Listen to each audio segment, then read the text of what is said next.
The day I found out my name had been erased from the deed to my own house, I was standing in the county records office on a bright Tuesday morning, holding a folder of 12 years of mortgage receipts, utility bills, and property tax statements, all with my name printed neatly at the top, and the clerk behind the counter looked at me with pity in her eyes and said, "Sir, this property has been in someone else's name for the past 4 months."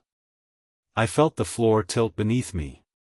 12 years of waking up before sunrise to work double shifts, 12 years of skipping vacations so the roof over our heads would never leak, 12 years of being the man who never missed a payment, and in 4 months, without a single conversation, my wife had signed our home over to someone else. Before I tell you what happened next, and where this story eventually led, I want to ask you something. If you believe in second chances, if you believe that even the deepest betrayals can sometimes hide a truth we never expected, if you believe in kindness and forgiveness the way I've come to believe in them since that day, then please take a moment right now to like this video, leave a comment about a time your trust was tested, share this with someone who needs a little hope today, and subscribe to our channel so you never miss a story like this one.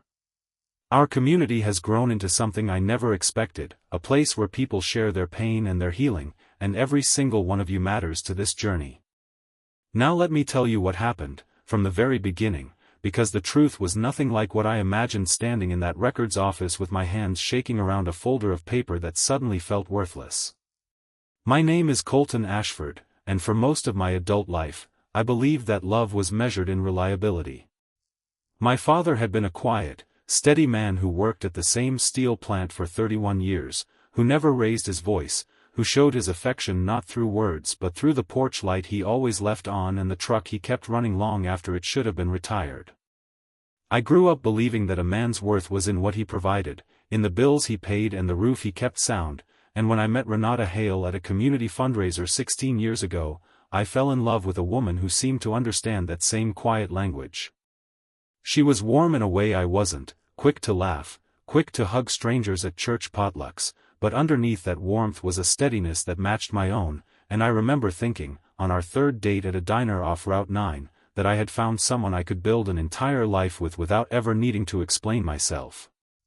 We married 11 years ago in a small ceremony behind her mother's house, string lights hung between 2 oak trees, and within 2 years we had saved enough for a down payment on a modest 3-bedroom house on Larkspur Lane, the kind of house with a crooked mailbox and a maple tree in the front yard that turned brilliant orange every October.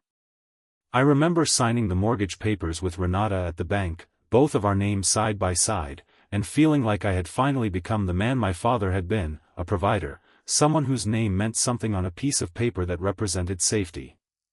For the next 9 years, I worked as a project supervisor at a mid-sized construction firm, taking on every overtime shift I could get, and Renata worked part-time at a pediatric dental office while raising our daughter, Marlo, who was 7 when we moved in and was now 16, a bright, sharp-tongued girl who had inherited my stubbornness and her mother's compassion in equal measure. I want you to understand that I was not a perfect husband. I worked too much. I missed birthdays disguised as double shifts, I sometimes came home too exhausted to really listen when Renata talked about her day, and there were seasons in our marriage where we existed more like business partners running a household than two people deeply in love. But I never once believed our foundation was cracked. I paid every bill on time. I refinanced the mortgage twice to get us better rates. I set up automatic payments for the electric, the water, the property taxes, everything, because in my mind, that was how I said I love you, that was my porch light left on every night. So when the clerk at the records office told me that the deed to our home now listed a different name entirely, not Renata's brother, not a bank, but a woman named Dahlia Voss, someone I had never even heard of, I felt something inside me break in a way I didn't know a person could break while still standing upright. I left the records office and sat in my truck in the parking lot for almost 40 minutes without turning the key. The sun was high and merciless through the windshield, and I remember watching a mother walk her 2 children across the crosswalk, laughing at something one of them said, and feeling like I was watching life happen behind glass, completely disconnected from my own. I thought about every possible explanation. Had Renata been defrauded? Had someone stolen her identity and forged her signature? Had she made some kind of terrible financial mistake and was too afraid to tell me? Or was this simpler and crueler than any of that? Was this a woman preparing to leave a marriage and quietly securing herself an exit, moving the one asset that mattered most into the hands of someone I had never met? The betrayal wasn't just about the house. It was about the silence. 12 years of trusting someone enough to never check the paperwork myself, and in 4 months she had unmade that trust without saying a single word. I didn't go home that afternoon. Instead, I drove to my sister Priscilla's place across town, a retired schoolteacher who had never remarried after her divorce and who had always been the person in our family who told the truth even when it hurt. She opened the door in her gardening gloves, took one look at my face, and pulled me inside without asking a single question until I was sitting at her kitchen table with a glass of water I never touched. When I finally told her everything, she was quiet for a long moment, and then she said something that stayed with me through everything that followed. She said, "Colton, before you burn your whole life down, you owe it to yourself and to Marlo to find out the truth, because the truth is rarely as simple as our worst fear." I didn't want to hear that. I wanted permission to be angry, uncomplicated permission, the kind that lets you pack a bag and slam a door. But Priscilla had never given me easy permission for anything in my life, and she wasn't going to start that day. I drove home that evening, later than I should have, the sky just beginning to soften into that long gold hour before dusk, and I found Renata in the kitchen making dinner, humming along to the radio the way she always did, completely unaware that I now knew. I stood in the doorway and asked her, as calmly as I could manage, who Dahlia Voss was. I watched the color drain from her face, watched the wooden spoon slip from her hand and clatter against the stovetop, and in that moment, before she said a single word, I already knew that whatever was coming would change the shape of our marriage forever, one way or another. She didn't deny it. She didn't pretend not to understand what I was asking. She simply sat down at the kitchen table, put her face in her hands, and said, "I was trying to protect us, Colton. I should have told you. I know I should have told you." And for a moment, all I could hear was my own heartbeat, loud and furious, drowning out whatever explanation she was trying to give me. The story came out slowly over the next several days, in fragments, because Renata could barely get through a sentence without her voice breaking, and I could barely listen without walking out of the room. What I learned was this. 8 months earlier, my old business partner from a small side venture I had invested in years before, a landscaping supply company I had put money into with a man named Grant Fenwick, had come to Renata directly, not to me, because he knew I would refuse him. The company had failed under Grant's mismanagement, and he had taken out loans using both our names as guarantors on paperwork I barely remembered signing during a chaotic year when Marlo was recovering from a serious illness and I had signed things without reading them as carefully as I should have. Grant was now being sued by creditors, and because of that old guarantor agreement, there was a real possibility that a judgment against him could reach into our shared assets, including our home, if the lawsuit went the way his lawyer feared it would. Renata told me she found out about this from Grant's wife, a woman she had grown distant from but who still called her out of guilt, warning her weeks before any official notice would arrive. Renata panicked. She had grown up watching her own parents lose their house to a lien when she was 12 years old, watching moving trucks pack up everything they owned while neighbors watched from their porches, and that memory had never left her, had shaped something deep and fearful in her that she rarely spoke about even to me. She told me she couldn't bear the thought of Marlo experiencing what she had experienced, couldn't bear the thought of losing the one stable thing in our lives because of a mistake I had made years before, her own carelessness, a mistake she said she didn't blame me for but that terrified her all the same. So she went to her cousin Dahlia Voss, a woman who worked in real estate and understood how to legally shield an asset, and together they arranged to transfer the deed into Dahlia's name temporarily, with a private notarized agreement that the house would be transferred back to both our names once the lawsuit against Grant was resolved and the danger had passed. I want to be honest with you about how I felt hearing this, because this isn't a story where I want to pretend my anger simply evaporated the moment I understood her reasoning. I was still furious. Maybe more furious in some ways, because now I understood that she had made a massive decision about our life, our biggest asset, the thing I had worked hardest for in this entire world, without trusting me enough to include me in it. I asked her why she hadn't simply told me the truth and let me decide how to handle it together, and she said the words that, looking back now, I understand were the most honest thing she said in that entire conversation. She said, "Because I was afraid of how you'd react. I was afraid you'd feel like I was accusing you of ruining everything, and I didn't want you to carry that guilt on top of everything else you already carry. I thought I was protecting you too." I didn't believe her that night. I told her that protecting someone doesn't look like lying to them, that protecting someone doesn't look like erasing their name from the one thing that made them feel like they mattered. I packed a bag that night, the first and only time in 11 years of marriage that I had ever done such a thing, and I drove back to Priscilla's house in the dark, though I want to be clear that this brief drive was the only nighttime moment in this entire story, because everything else that unfolded happened in the plain, unforgiving light of ordinary days.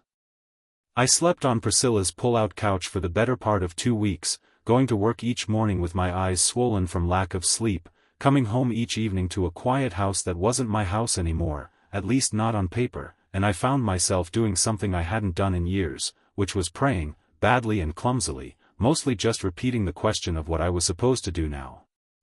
Marlo called me every single day during that stretch, her voice tight with confusion and worry, asking me when I was coming home, and I remember the particular pain of not having an honest answer for my own daughter.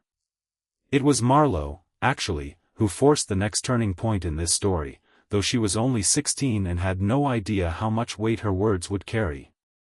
On a Sunday afternoon, she asked if I could pick her up from her friend's house instead of her mother, and when I arrived, she got into my truck, buckled her seatbelt, and instead of talking about her friend or her day, she simply asked me, "Dad, do you still love Mom?"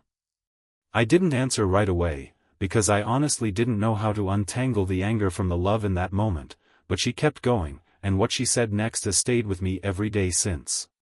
She told me that a few weeks before all of this happened, she had walked into the kitchen late one night and found her mother crying at the table with a stack of papers in front of her, and when she asked what was wrong, Renata had told her, through tears, that she was terrified of losing the house and terrified of what it would do to our family if she failed to protect it, and that she didn't know how to tell me without me thinking she didn't trust me.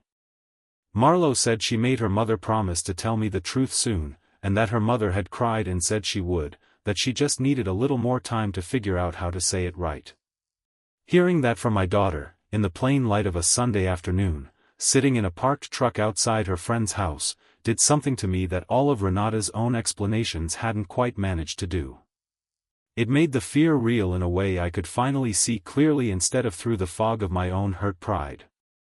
I thought about Renata as a 12-year-old girl watching a moving truck take away her childhood home, and I thought about how many times over the years she had mentioned, almost in passing, how much the house on Larkspur Lane meant to her, how she used to stand at the kitchen window some mornings just looking at the maple tree and feeling like she had finally built something that couldn't be taken away. I had always assumed that feeling was about comfort. I never fully understood it was about survival. I didn't go back home that day, not yet, because I still needed time to work through my own anger, and I think that's an important part of this story too, because forgiveness that comes too quickly, before a person has actually processed their pain, often isn't real forgiveness at all, it's just avoidance wearing a kinder face. Instead, I asked Renata if we could meet for coffee at a small diner near the community center, neutral ground, somewhere that wasn't heavy with the memory of every argument we'd had in our kitchen over the past 2 weeks. We met on a bright Wednesday morning, sunlight pouring through the diner windows, and for the first time since the day at the records office, we actually talked instead of just reacting to each other. I asked her the hard questions, the ones that had been eating at me late at night on Priscilla's pull-out couch.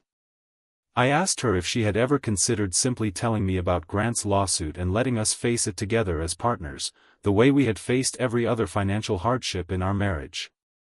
I asked her if some part of her secretly believed I would have handled it badly, that I would have collapsed under the guilt or lashed out at her, and if that belief was based on who I actually was or who her own father had been, a man I had heard about only in fragments, a man who apparently drank and disappeared for days when financial pressure became too much for him. Renata was quiet for a long time before she answered, stirring sugar into coffee she wasn't drinking, and when she finally spoke, she said something that cracked something open in both of us. She said, I think I was more afraid of my own history repeating itself than I was afraid of you specifically. I've spent my whole life terrified that when things get hard financially, the people I love disappear or fall apart, and somewhere along the way, without meaning to, I started treating you like you might do the same thing, even though you never once gave me a real reason to believe that. That admission mattered more to me than any apology could have, because it wasn't an excuse, it was an actual piece of self-understanding, and I recognized in it something I needed to admit about myself too. I told her that my own fear, the thing driving my anger more than the deed itself, was the fear of becoming irrelevant, of being a man whose contributions could simply be erased with a signature while he wasn't looking, because that fear traced all the way back to watching my own father grow quieter and more invisible in his final working years as automation slowly made his decades of expertise feel replaceable. We sat in that diner for almost 3 hours, long after our coffee had gone cold, peeling back layers of fear that had nothing to do with Grant Fenwick's failed landscaping company and everything to do with the private histories we had both carried into our marriage without ever fully unpacking them for each other. I want to pause here and ask you something, because I think this is the heart of what this story is really about. Have you ever discovered that someone's worst decision toward you was actually rooted in a fear that had nothing to do with you at all? If this story is stirring something in you, I'd genuinely love for you to leave a comment below sharing a moment when understanding someone's fear changed the way you saw their mistake, because these conversations are what make our community here so meaningful, and I read every single one of them. Over the following weeks, Renata and I began the slow, unglamorous work of actually rebuilding trust, which looked nothing like the dramatic reconciliations you see in movies. It looked like me coming home from Priscilla's house on a Thursday evening, sitting at the kitchen table, and asking Renata to walk me through every single financial decision she had made regarding Dahlia and the deed, document by document, so that I understood exactly what had happened and exactly what still needed to be undone. It looked like Renata inviting me to a meeting with her cousin Dahlia and a real estate attorney named Foster Whitmore, a careful, soft-spoken man who explained that the arrangement, while legally unconventional, had in fact been drawn up with real protections in place, a private trust agreement ensuring Dahlia had no actual claim to the property and was legally bound to transfer it back once the threat from Grant's lawsuit passed. Sitting in that office, looking at paperwork that proved Renata had, in her own frightened and misguided way, still tried to protect our shared future rather than steal it from me, softened something in my chest that had been clenched tight for weeks. It also looked like uncomfortable honesty on my end, because I had to admit to Renata that part of my fury was tangled up in old resentment about the Grant Fenwick investment itself, an investment I had made without fully consulting her years earlier, using savings we had earmarked for a family trip, because I had been seduced by Grant's confidence and my own desire to prove I could build something beyond a steady paycheck.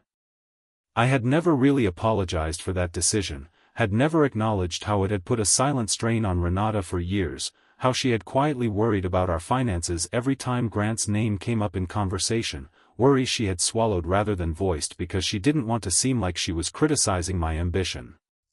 Sitting across from her in Foster Whitmore's office, surrounded by manila folders and the low hum of a window air conditioning unit, I finally said the words I should have said years earlier, that I was sorry for putting our family's security at risk without her full partnership in that decision, and that her fear about Grant's lawsuit, however she had mishandled the response to it, had actually been a completely reasonable fear rooted in a mistake I had made.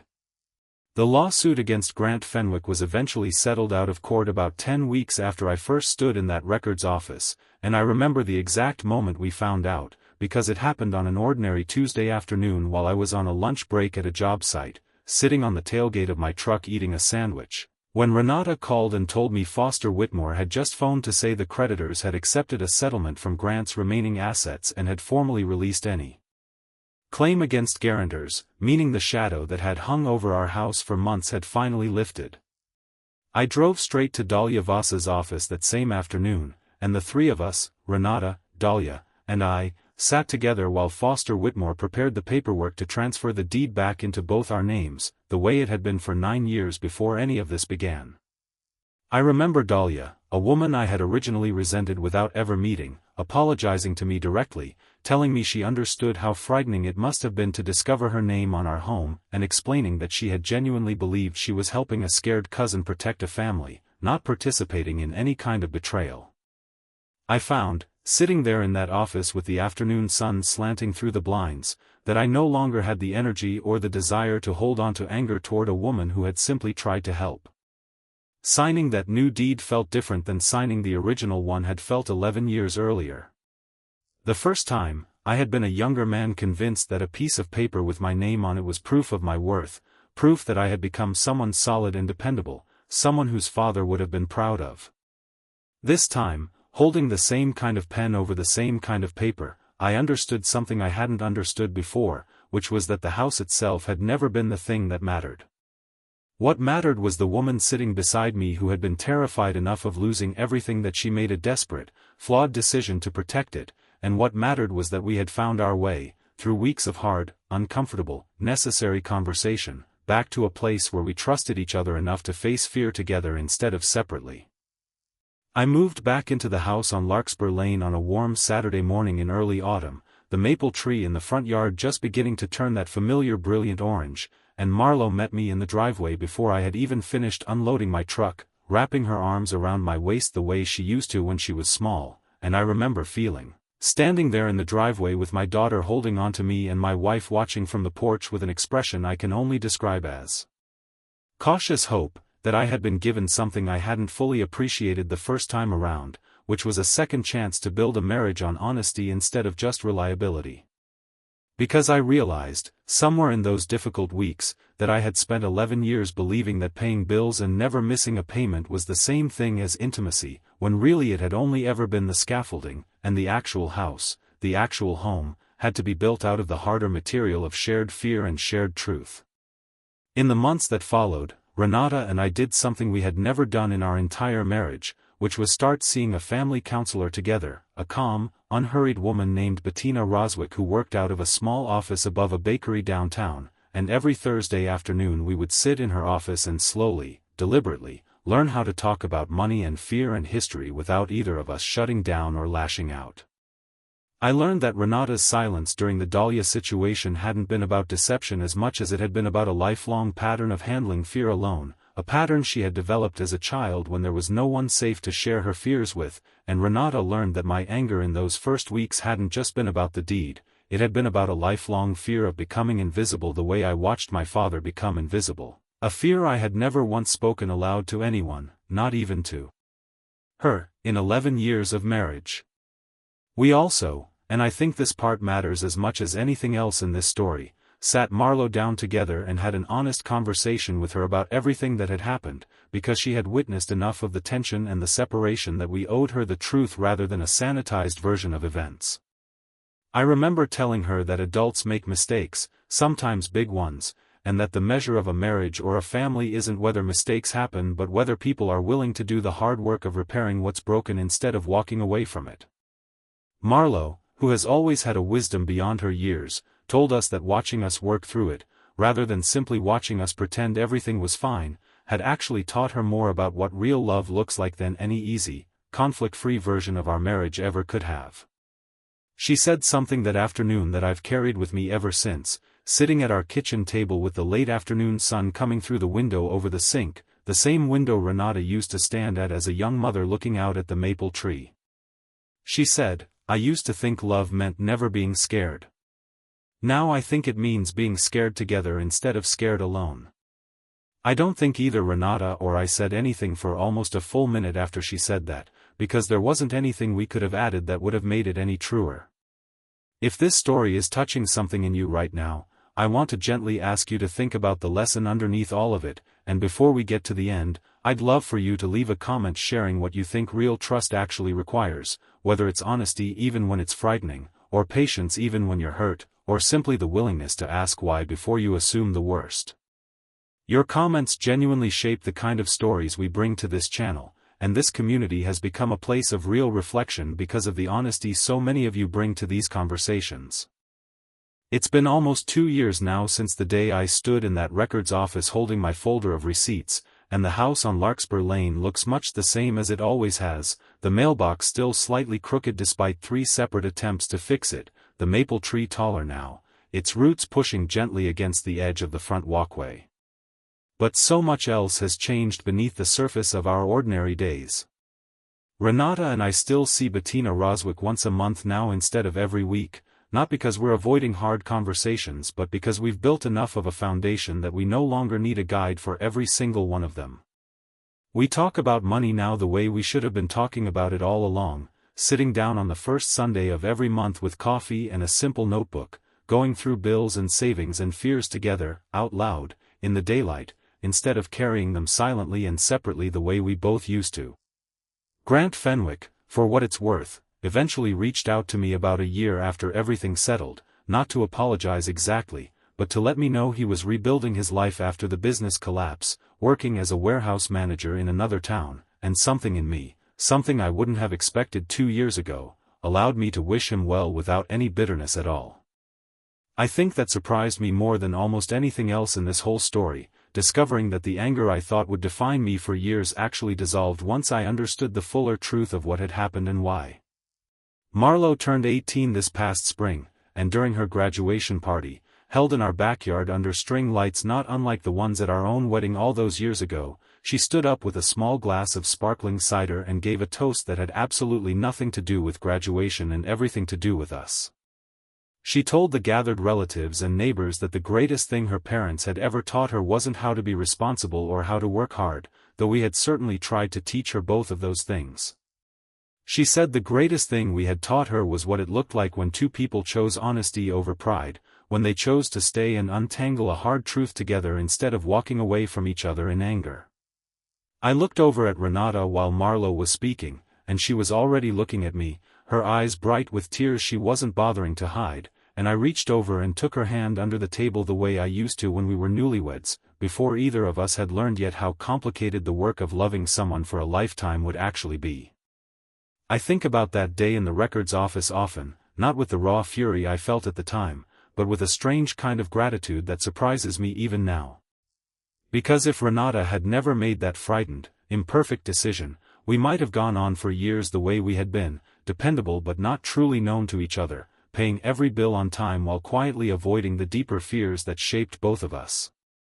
Sometimes the worst moment of your life is also, without your realizing it at the time, the beginning of the truest version of it. I don't say that to excuse deception, because I still believe honesty should always come first, before fear takes over and makes decisions for us. But I've come to believe that grace means being willing to look past someone's worst decision long enough to understand the fear that drove it, and love means being willing to do the harder, slower work of rebuilding trust instead of simply walking away when trust is broken. If this story touched your heart even a little, I want to ask you, sincerely, to like this video, to leave a comment about the lesson that stayed with you most, to share it with someone in your life who might need a reminder that broken trust doesn't always have to mean a broken future, and to subscribe to our channel so you're here with us for the next story, because our community keeps growing because of people exactly like you. People who believe that kindness and honesty and second chances are still worth fighting for, even when the fight is quiet and unglamorous and happens across a kitchen table instead of on any grand stage. These stories matter because so many of you are living your own quiet versions of them right now, wondering if what's broken in your life can actually be repaired. These days, when I pull into the driveway on Larkspur Lane after a long day of work, I still see that crooked mailbox, still see the maple tree standing taller every year, and most evenings I find Renata in the kitchen, sometimes humming along to the radio the way she always has, and I no longer think of that house as proof of what I provided. I think of it as proof of what we survived together, proof that a marriage isn't measured by the absence of mistakes but by what two people are willing to do once a mistake has been uncovered and laid bare in the light of an ordinary day. I paid every bill for 12 years believing that was the whole of what love required of me, and it took losing my name off a piece of paper to teach me that love actually requires something far harder and far more valuable than any payment ever could, which is the daily, deliberate choice to stay, to ask instead of assume, to listen instead of accuse, and to build something true out of even the most frightening truths two people can share. And if there is one thing I hope you carry with you from our time together today, it's that no matter what has been taken from you, or hidden from you, or broken between you and someone you love, the story isn't over until you decide it is, and sometimes the most painful chapters are the ones that finally teach us how to truly begin.